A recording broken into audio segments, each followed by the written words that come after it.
Welcome to Brett Breaks Things. It is the first live show of Brett Breaks Things, and it is my absolute pleasure to be bringing it to you.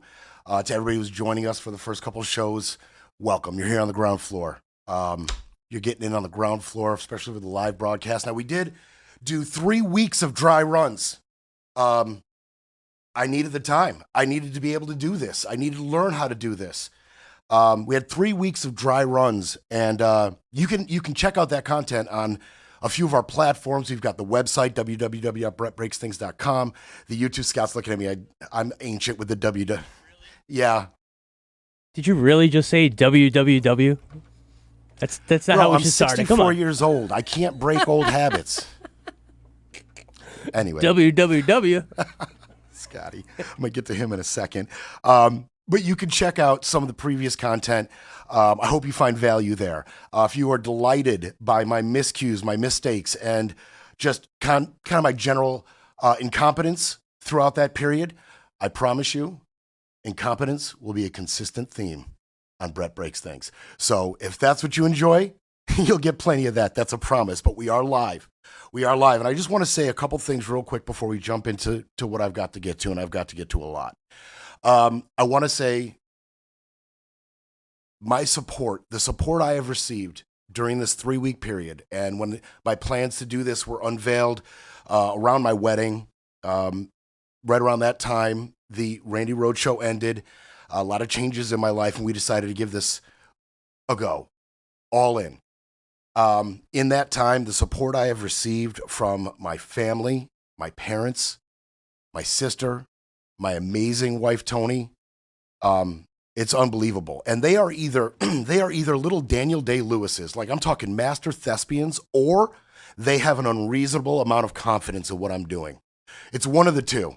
It's one of the two because their support has been unreal, off the charts. And speaking of support for this show and what we're doing here and what we're trying to do here, because I feel a lot of you do understand the importance. Honestly, I had so much anxiety about this, so many doubts about what we were able to bring to the table and my ability to bring these things to you. All of that is overridden by the current climate in media. And I think a lot of you understood that. I think that might be what's at the basis of the support I've been receiving from a lot of you. And I'm talking specifically about the GoFundMe. Dark Horse Studios, we're going to try to keep this thing open. Okay, that's the point. We're going to keep it open, lights on, speaking truth to power. My favorite part, fact-checking the lies, as I promised on the GoFundMe video, debunking the BS. That's what really drives me. That's where my passion is. And I think that that is what has brought a lot of you to the table. That is what has inspired a lot of you to step up and support me on the GoFundMe. I am humbled by the support I have received on GoFundMe. We're going to be able to do this a little longer than I already thought possible because of that. So we're not going anywhere anytime real soon. Your support is amazing. It is unbelievable. It is humbling. If you would like to jump on that train and support me, just go to the GoFundMe, Dark Horse Studios. We're going to try to keep the lights on, like I said. I mean, my boy Scotty's here. You might remember Scotty. Some of you roadsters might remember Scotty as the executive producer of Randy for a while. I had the distinct pleasure of working with him. He was the impetus for me to get into the broadcasting business. He gave me my first job in broadcasting. He has been volunteering his time and his energy and his vast expertise to make this happen. I absolutely couldn't do it without him, and he's been doing this all without getting paid. As a matter of fact, I stole his wallet last Friday after the show. That's how all in I'm making sure he is. Yeah, thanks, Brett. I had trouble getting into Costco this weekend, man. I mean, come on. For that chicken bake, boom. Boom. Boom, double chocolate cookie. Okay, that's a local thing. All right, we're going to keep it moving. Scott's been amazing. Scott's been unreal, and I couldn't do this without him, period. Speaking of couldn't do this without, Randy, she has been my teacher. She has been my inspiration, and she is my family, and I love her. And she has been my biggest cheerleader. She has been lending me her time, her expertise, and obviously I can't thank her enough. And I know a lot of you people who are here today and have donated on the GoFundMe and are already subscribing already checking out the website, getting on the Instagram, getting on the TikTok, getting on the Facebook. A lot of you are my fellow classmates in the School of Randy. And I know that's a big reason why you're here. And please do not hold me to the standard of Randy Rhodes. She was an icon.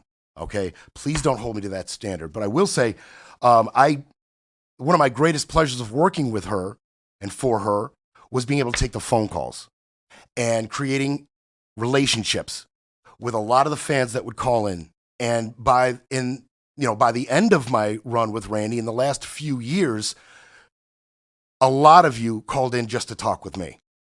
Maybe you were a little intimidated by Randy. Maybe you were afraid that you couldn't match wits with a heavyweight like that. Maybe you just didn't want to get on air, but you wanted to feel like you were a part of the show. And I got to know so many amazing fans. I can't even tell you, so many. And I hope you guys are joining me. And I hope you call in. And I hope you call into this show. 561-270-3844. I'm going to try to take calls near the end of each show. I'm going to try to take calls depending on how much stuff I have to get to. But I am going to try to take your calls, 561-270-3844. Scotty will take your phone call. So some of you got to know Scotty before I took over his position on the phones when I got here. And so you may get to talk to him again as well. And a quick shout out to the admins of the Randy Rhodes channel. I'm going to make you admins of my channel. So if you're here and you're listening, be patient. In the next couple days, hopefully I'll be able to get that transferred over and you'll just automatically be admins to my channel. So I wanted to say those few things, just an overarching thank you. And I am humbled by all of you. I did want to mention my trip to D.C. I went to D.C. for the first time in my life over the weekend. My stepdaughter, Bella, she is in a robotics, she's in a sea perch robotics club and competition. She is extremely intelligent and well-suited for this stuff. And her team, out of a local middle school here, they dominated the local competition in these obstacle courses and speed runs with this automated robot that her and her classmates built. They dominated the local field. They got invited to an international competition up in D.C. So we got to take her up to D.C. And I got to see the Capitol for the first time ever.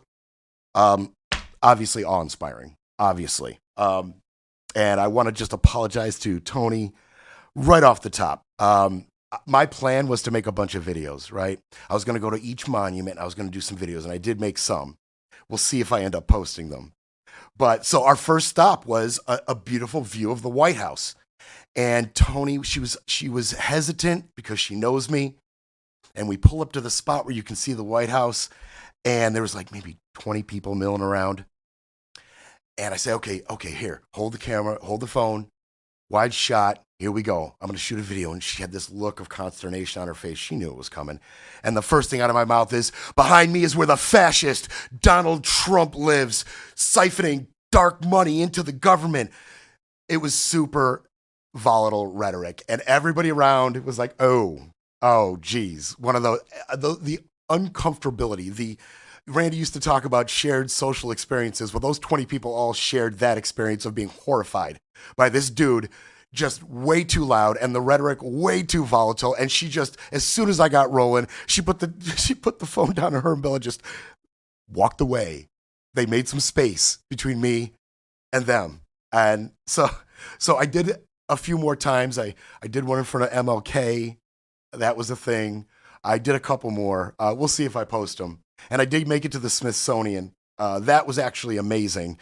We went to the American History Art section, and that was amazing. And I'm in the gallery, and I'm in the president's wing, and I'm reading. I'm looking at the paintings, right? The portraits, the official portrait. They all have a portrait done, right? They all have work done of them. And I'm looking at Washington defeated the British, gave power back of the army back to the Congress and all his accomplishments. I'm reading Lincoln freed the slaves, restored the Union. I'm reading FDR. I'm reading Obama, first black president, the Affordable Care Act. And I make my way over to the Trump picture, and I pull up, and I'm reading his accomplishments, stuff like ate 12 cheeseburgers in one Air Force One flight, flatulence making it land, and some other stuff I'm reading, and I notice a guy right next to me staring a hole through me, as if to say, "Not today, Muhammad, not today." He had no idea what type of threat I posed, but I posed a threat clearly, and he was going to make sure I did not disturb the portrait of his dear leader. He literally stood guard over the painting, over the portrait until I moved along. But it was an amazing trip. It was an amazing trip, and it kind of centered me and got me prepared for my first week. I saw all the National Mall. All of it was just amazing. There was a ton of teeny boppers around. They had just graduated. They were all in their prom tuxes and dresses. There was like hundreds of them all over the Jefferson Memorial, the Lincoln Memorial, at the Washington Monument. They were everywhere. As awkward as you could. I don't even know if it was high school or college. I can't tell the age of young people anymore. I'm completely lost. I cannot tell. So it could have been college, could have been high school. There was a brain trust of 3 of them with the biggest cigar I've ever seen. One was holding it, one was lighting it, and one was giving direction. I think between the 3 of them, one of them was able to hack up a lung by the time I walked past them, but I'm not sure how that went. But it was just an amazing trip. It was an amazing trip. Centered me, got me ready, for this. Kind of why I'm doing this whole thing. And it reminded me a lot of, what America should be and what America could be, and how the current administration and the current forces within our government are driving us further and further and further from the vision of these great people, Jefferson, FDR, Lincoln, the war memorials, what these people sacrificed, the people that Trump called suckers and losers. I was just in awe of the Vietnam Memorial, the Korean War Memorial, World War II Memorial, just in awe, but a little saddened, knowing that they gave their today for our tomorrow, and what has become of it at this point. It's time for a quick break, then we break some more. You're listening to Brett Breaks Things.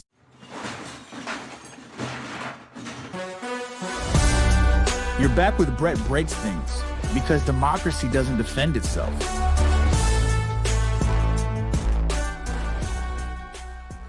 All right, so some of you roadsters, you might have noticed that the breaks were a little shorter.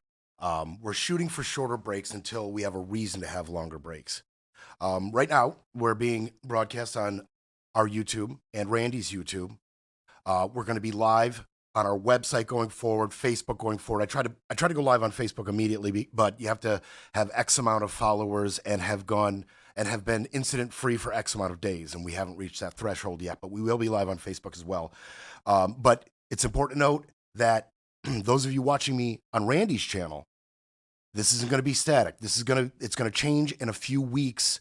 We will be going exclusively to our platforms in a few weeks. So make sure you find me in the appropriate places. You will not be able to continue to find me on Randy's channel forever. Keep that in mind. Keep that in mind. All right. We're going to get to some of the stuff you hopefully came for, and that's some of the facts. And in a bunch of the shows in our dry run, I have started with Ukraine and Russia. And I'm going to do it again here because that situation is so fluid. It is ever changing. The politics involved, the talks, the attacks, Trump's rhetoric, Putin's rhetoric, it's constantly evolving and coming out and changing, and newer information is coming out constantly. And this was a big weekend, and I just felt I had to start with it. And Scott told me that World War III is trending on Twitter right now. That's not ominous. Not at all. Not at all. Not ominous at all. Trump had his tweet. Some of you may or may not have seen it. If Putin doesn't realize that if it weren't for me, really, really bad things would have happened to Russia already. Well, we're getting a taste of what Trump's help looks like, because really bad things are happening. And I wanted to start with a particular piece from weeks ago. This is actually about a month ago. and you will remember it. And I cut it down to just the pertinent part, just the part that matters right now. You got to be more thankful, because let me tell you, you don't have the cards. With us, you have the cards, but without us, you don't have any cards. Okay, you don't have any cards, and I'll get to that statement in a second. That's what Trump's help actually looks like. He doesn't do anything. He says things. Okay, he says things. And that little visit by Zelensky to the White House, that was for Putin's benefit. That was a performance art for Vladimir Putin's benefit. I'm gonna bring your enemy over to my house, and I'm going to jump him. I'm going to attack him. Gotcha. They criticized his clothes, said he should be more reverent, thankful to the Trump administration. And right around that time, don't forget, our $190 billion investment in the Ukrainian war ended because of Trump. Right around there. He peeled it back, took away the military intelligence. Now, it didn't last. There was a lot of pushback, especially internationally. So a couple weeks after he stopped all funding to Ukraine, it started up again slowly. A $50 million investment. And he reinstated the military intelligence from the U.S., which is really the big part. That's the big part, because they're getting funding from other EU countries. Other places around the globe are funding them. Canada, among others, are funding them. But that U.S. military intelligence, that's key.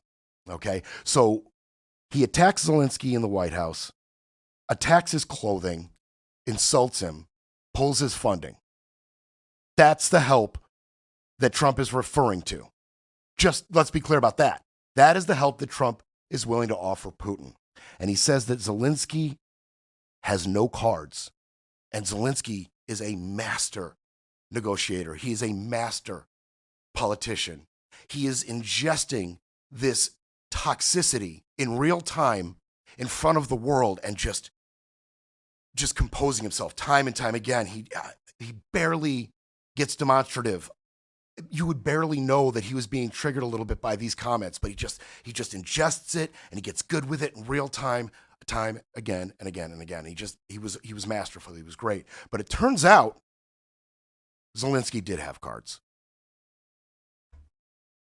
These are photos. These are still photos, and I've got some video in a second. These are still photos of 117 FPV, first-person view drones from Ukraine. Those drones were smuggled into Russian territory on trucks. On those trucks were wood cabins, replica. And the wood cabin's design was that the roof would open and the drones would fly out.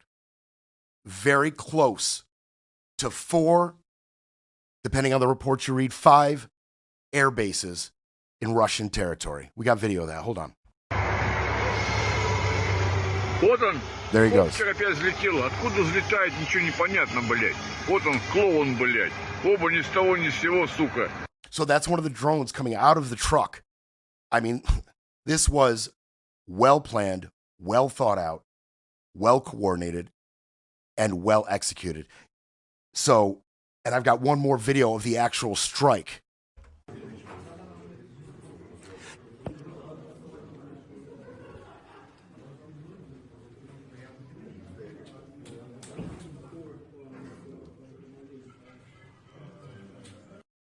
So 40 Russian military aircraft were damaged or destroyed, with losses anywhere between, obviously, reports coming out of Russia. They don't even know if that 5th strike was actually effective or not. There was a piece of spin out of Russia saying it was, but it did nothing more than damage lightly some planes, some serious spin coming out of Russia on exactly what happened there. But anywhere between $2 billion and $7 billion worth of damage in that strike. Now, it is important to mention, there is a caveat to the success of that. And so Zelensky obviously had some cards up his sleeve. There is a caveat, something you need to remember about that strike, however. One, the overall success of that strike really depends on Russia's ability to rearm, refit, and repair those aircraft. How quickly? How cost efficiently can they repair the damage caused by those drones? If it is quicker than estimated or cheaper than estimated, if they can resupply, refit, and resupplement those planes quickly, maybe it wasn't the greatest success. There's another thing to remember. That took 18 months to plan. So it may be optimistic to think that they could soon replicate that kind of success, if at all. And they kept that secret from at least the Trump administration, reportedly.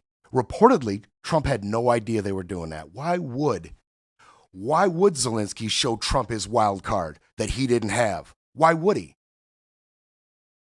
I'm not going to sit here and definitively say that Trump is a Russian agent, but you could certainly surmise it. You could certainly come to your own conclusions that lead you in that direction.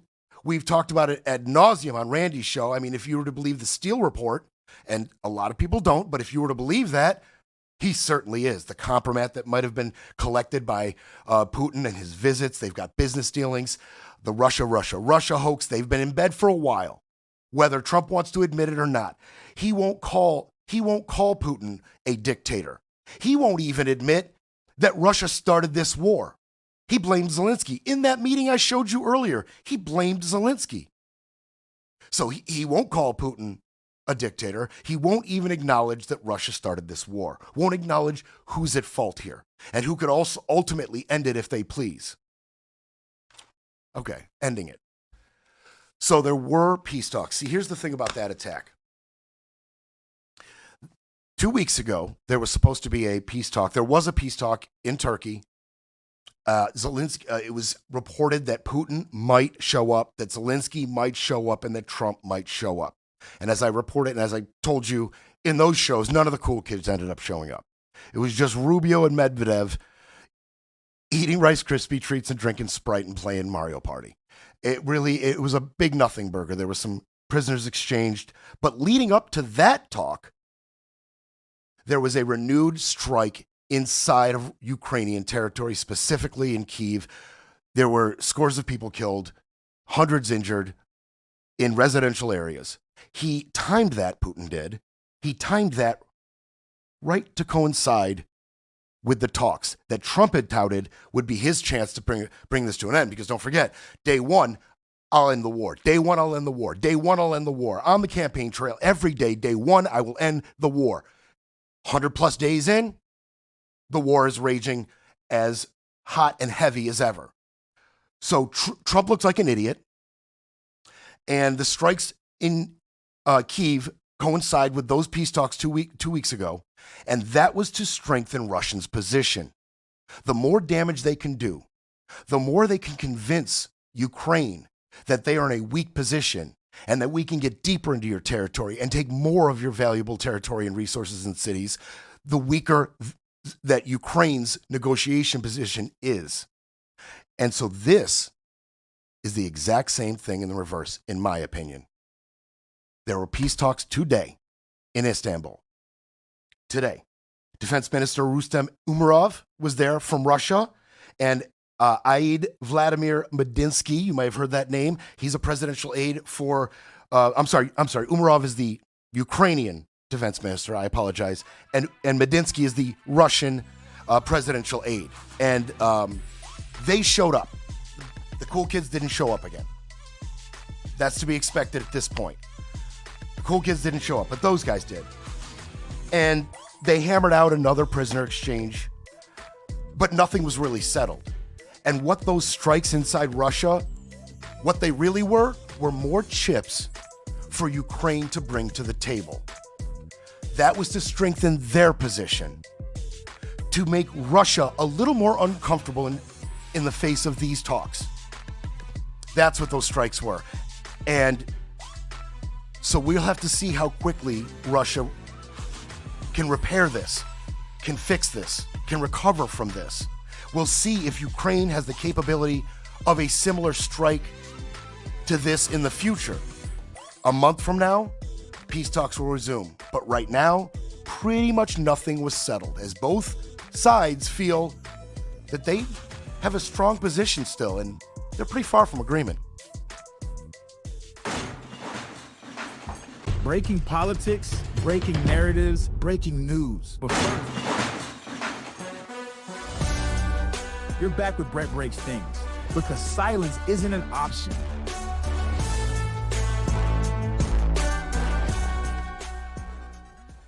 Okay, so I'm going to switch gears. Like I said, I had a lot to get to today. And I do want to try to get some time to take your phone calls, 561-270-3844. Even if one of my friends or family wants to try to do like a funny voice or mask your voice and call in to support the show, throw me a softball. I appreciate it. Greatly appreciated.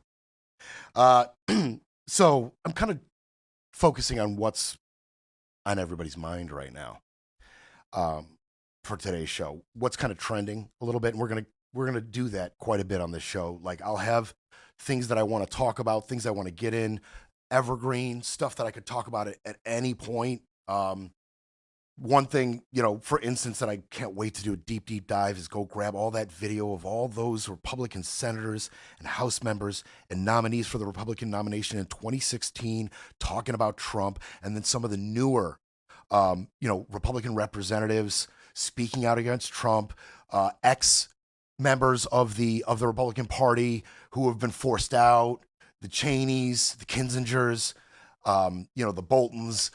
I just can't get enough of, one, them telling the truth once upon a time about this guy and how they've done a complete 180. And then two, how they feel emboldened to tell all this truth after the fact.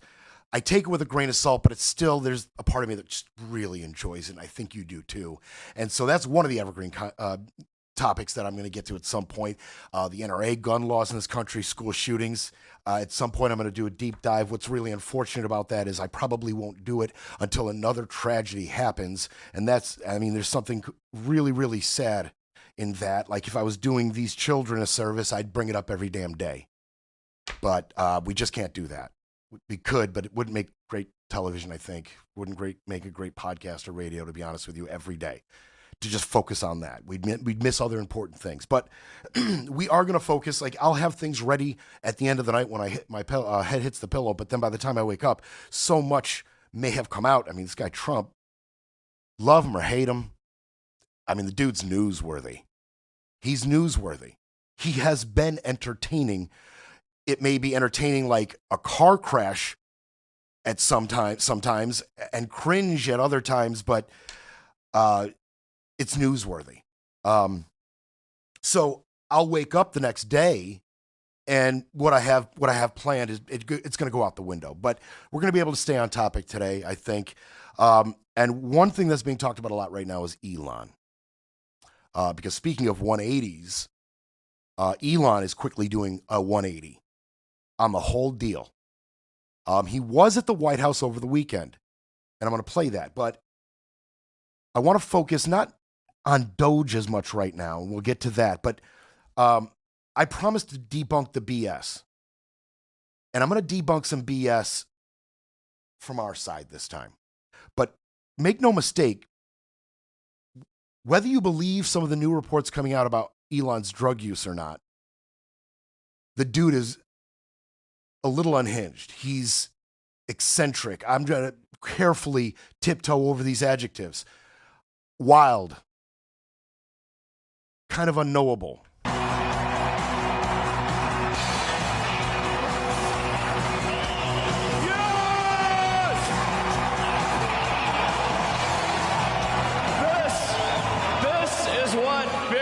Feels like.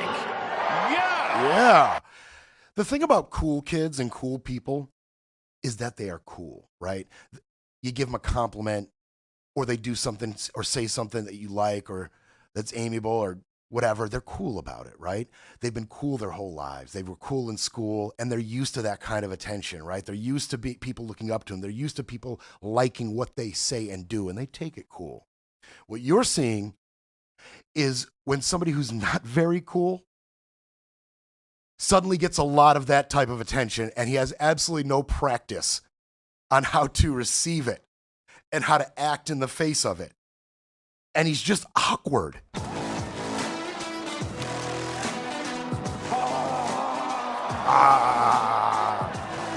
This is the chainsaw for bureaucracy. Chainsaw! Remember when Howard Dean made a sound like that in 2008, or maybe it was 4? I can't remember the year. Yeah. And that destroyed his entire career. His political career ended with one errant. This guy's up here at the adulation of millions of MAGA with a chainsaw. Get to the chopper. I mean, he's at a loss at how to handle this kind of attention. He truly is. But lately, there have been people pointing to other reasons for his behavior. But I don't think Harvard's been acting Watch very Elon. nicely. I think Columbia wants to get to the bottom of the problem. They've acted very well. And there are other institutions, too, that are acting, but Harvard's trying to be a big shot. Did you miss it? Okay, great. No problem. I got you. Take a closer look. It's a very sad case. It's a case we win. We can't lose that case because we have the right to make grants. We're not going to make any grants like that. But I don't think Harvard's been acting very nicely. I think Columbia wants to get to the bottom of the problem. They've acted very well. And there are other institutions, too, that are acting, but Harvard's trying to be a big shot. Yeah, so that's Trump on Harvard, by the way, with Elon hanging out there. And there's no way you missed the eye action. There's no way you missed it. So he has been accused of drug use, specifically ketamine and ecstasy. Now, and mushrooms. And a little bit to unpack there for me. A little bit to unpack. Does drug use make him a bad person? Let's start with that, and I'm going to keep it moving. But does being addicted to a drug or frequent drug use make him a bad person? Does it even necessarily make him bad at what he does? I think you might be thinking to yourself, well, Brett, if it's pot or caffeine or nicotine or maybe coke in some instances, no, not necessarily. I mean, I myself imbibe in the marijuana. And in my youth, I was around a lot of ecstasy use. And that is very reminiscent of the faces that were made in my presence while people were on X. A lot of other things were done in my presence on X, but specifically relating to the way he looked right there. So you draw your own conclusion, but remember, he himself has said he has Asperger's. It's not called Asperger's anymore. It's the autism spectrum disorder now. That is because Asperger's was named after Hans Asperger, who was one of the pioneers in the eugenics program, and a Nazi. I wouldn't put it past Elon to just say he's got Asperger's. And he didn't say, I've got autism spectrum disorder. He said, I've got Asperger's. I would not put it past him to say he's got Asperger's just to be connected to a man like this. That's how I feel about Elon. But just keep that in mind, okay? Keep that in mind. Is he on drugs? And by the way, ketamine, I don't know if any of you have been around somebody on ketamine. You know they're on something really tough. And he's standing still. Even though his head is rolling and his eyes are rolling, he's standing still, standing in one place, which in my experience is impossible to do by somebody on ketamine. Scott's laughing. He went to a Wu-Tang show with me. We went with a group of friends, and one of them took way too much ketamine, and like it was a sideshow. Like the Wu-Tang concert was the main tent, but the sideshow was our friend on ketamine. The dude was a mess. He was all over the damn place. It was pretty funny. I also had a friend who took some ketamine too much, and we went to the fair, and 10 minutes later, after he took the ketamine in the car we arrived in, I was literally carrying him out of the fair. It's called a K-hole. Thank you, Scotty. Our resident drug expert, Scotty. Hi. It's called a K-hole. So I'm not going to sit here, watch that and say, yeah, he's on ketamine. I'm not willing to do that. But I want to debunk a little piece. And by the way, Trump was asked about that. Were you aware of Elon Musk's regular drug use? No, I wasn't. I think he's fantastic. I think Elon is a fantastic guy. And Are you troubled by these reports? I'm not troubled by anything with Elon. I think he's fantastic. Did a great job. And, you know, Doge continues. And by the time it's finished, we'll have numbers that'll knock your socks off. It's going to be, he did a fantastic job. And he didn't need it. He didn't need to do it. Yeah, Trump doesn't want to say anything bad about Elon. He doesn't want to level anything. That's reasonable. But he says, I don't want to say anything bad about Elon. Well, Elon has, at this point, no problem saying unsavory, unkind things about your administration. So Elon, by the way, I just want to, this is where the debunking the BS part comes in, okay? Because there was video of Elon with the president over the weekend. This is after the drug use allegations and after Elon said some unsavory things about the big, beautiful bill in this administration. I'm going to get to that in a second. A little disjointed how I'm presenting this. But I did want to debunk this one part. Check out Elon. First of all, Trump is rubbing off on Elon. Trump is rubbing off on Elon. He is picking up bad habits. Elon's mom should come and pick him up and take him home because Trump is a bad influence on him. The president mentioned that you had to deal with all the slings and arrows during your time at Doge. There's this. Well, some of the people, some of the media organizations in this room were the slingers. Well, so there is a New York Times report today that accuses you of blurring the line between. Is the New York Times, is that the same publication that got a Pulitzer Prize for false reporting on the Russiagate? Is it the same organization? I got to check my Pulitzer. My Pulitzer I think counter. it is. I think the judge just ruled against the New York Times for their lies about the Russiagate hoax, and that they might have to give back that Pulitzer Prize. That New York Times. Let's move on. Let's move on. That's Elon's version of that's a nasty question. That's a nasty question. So there was something noticed by a reporter with Elon. Yeah, I wanted to ask quickly, Mr. Musk, what is your eye okay? What happened to your eye? I noticed there's a bruise there. Well, it wasn't. I wasn't anywhere near France, so.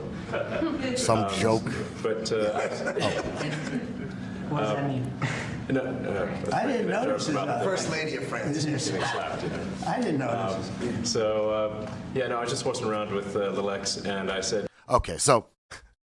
First, he said, I wasn't near France. He's got a black eye. He says, I wasn't near France. He's referring to Macron's wife, popping Macron one on the plane in France as they were departing.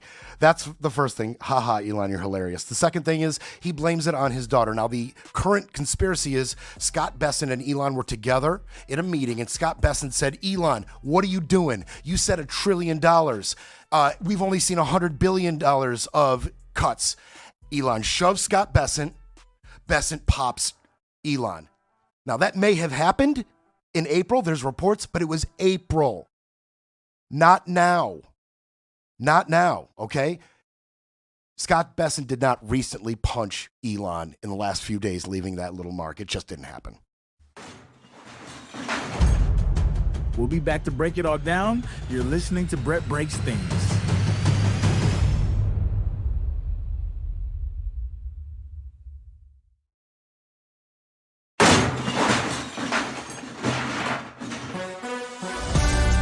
Now back to Brett Breaks Things, smashing spin, silencing the noise, and keeping it all facts, no fluff. Okay, is this final segment? Seriously, already? Holy crap, went fast. And I can't thank you guys enough for joining me. Honestly, it's an honor and a pleasure. And I'm hoping for great things going forward. I'm hoping for a nice, robust audience. I got Yuki, who was a big fan of the Rainy Road show, a big part of the show. She's on hold. I'm going to get to her. I'm going to try to get to her and any other calls that come in here in the last segment. But I did want to just kind of put a point, put a point on this whole Elon thing. Even though he was at the White House and laughing it up about Macron's wife and saying his daughter's the one that popped him in the mouth, or in the eye rather, and they seem to be buddies. Trump doesn't want to talk bad about Musk. But I got news for you, Trump. Musk doesn't mind talking a little bad about you. And there's a bit of a timeline to this. It started with this out of nowhere. I think In terms of political spending, I'm going to do a lot less in the future. And why is that? I think I've done enough. Is it because of blowback? Well, if I see a reason to do political spending in the future, I will do it. I do not currently see a reason. Okay. What about Okay, so it's not like we don't know where he did his political spending. It's not like he could be talking about any political spending in the future. We know what he's talking about because he only invested in one dude. So if he's going to do less political spending and the only spending he's done up to this point is in Trump, then that means Trump's going to get less of Elon's money going forward, while you and I subsidize SpaceX and all of his space ventures to the tune of billions of dollars. He, however, is going to do less political spending because the optics are starting to suck. Not just the optics. The stock price is starting to suck. Tesla has taken a huge hit since his investment in the government, since his investment in Trump, and since his role in Doge has been made so public, and where they're cutting and why they're cutting has been such a bad source of optics for not just Elon, but his companies. You've seen the videos of the protests. You've seen the firebombing of Tesla trucks. You've seen the graffiti and the defacement of Tesla vehicles. And at its year high a few months ago, just before his involvement really ramped up, 488 a share. After his first round of Doge cuts, and it really started to hit home who he's doing this for, who he's in bed with, and what his MO is going to be, all of a sudden it drops to 167, has recovered just a little bit, but he's still down well over $100 per share in less than a handful of months. Tesla's taking a hit. So yeah, no kidding, you want to separate yourself from the political arena just a little bit. We haven't heard the daily Doge report that we were hearing for weeks. Every morning you woke up and you found out the next place that he was going to slash and cut and save us money at the expense of your jobs, your VA benefits, all sorts of services globally. Just a ridiculous amount of cuts in places that didn't need it as much as other places, like his subsidies. And then the timeline continues, and Elon's got more to say. So, I was like disappointed to see the massive spending bill, frankly, which increases the budget deficit, not just decrease it, and undermines the work that the Doge team is doing. I actually thought that when this big, beautiful bill came along. I mean, everything he's done on Doge gets wiped out in the first year. I think a bill can be big or it can be beautiful, but I don't know if it can be both. My personal opinion. Hakeem Jeffries is calling it the big ugly bill. This guy's saying it can't be big and beautiful. I feel like size queens would disagree with you. So, and he says there, I don't want to speak against the administration. And then he immediately speaks against the administration. And, it's not like I agree with everything the administration does.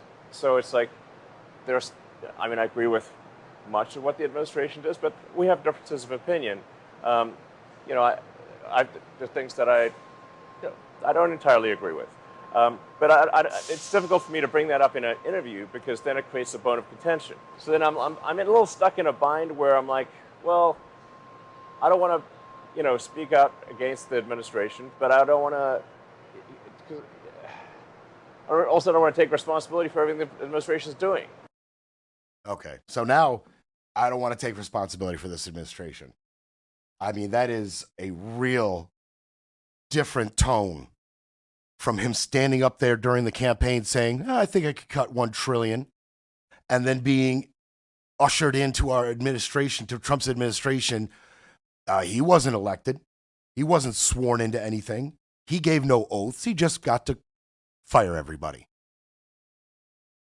So that's a far cry. And if you really want to know what's at the heart of some of this, I think you can look straight at this lawsuit against Elon and Doge by 14 states: New Mexico, Arizona, California, Connecticut, Delaware, Hawaii, Illinois, Maine, Maryland, Massachusetts, Michigan, Minnesota, and New Jersey. And what I thought was really interesting about this list is that 3 of these states, Arizona, Michigan, and Nevada, voted for Trump. And now they're part of this lawsuit against Elon and Doge. What does the lawsuit allege? Unconstitutional authority. I just mentioned. Nobody nominated Elon. Nobody voted for Elon. He wasn't sworn to any oaths. Okay? And that's what they're saying. Unconstitutional authority. Illegal access to our data. I don't know that anybody on either side of the aisle would disagree with he had an unreasonable amount of access to our data. You might go from the left, which is this is illegal and he should never be near our data, to the right, which is, well, I agree with what Elon's doing and I agree with Trump's need to cut. There's a swampy government. You got to cut that down. But maybe he shouldn't have had all that access. That might be a little bit too much access. I don't think anybody is like, yeehaw, take all my data, Elon. Do what you got to do. Go attack the veteran, go attack the VA, and while you're at it, grab my data. Like, it's not a thing. Disruption of federal operations. I mentioned the firings. I mentioned the thousands, tens of thousands in other shows of firings. Disruption of federal operations and FACA violations, the Federal Advisory Committee Act. Basically, it's all about transparency in government operation, like this. Transparency, there has been no transparency, which is what this lawsuit alleges. So we'll track it going forward.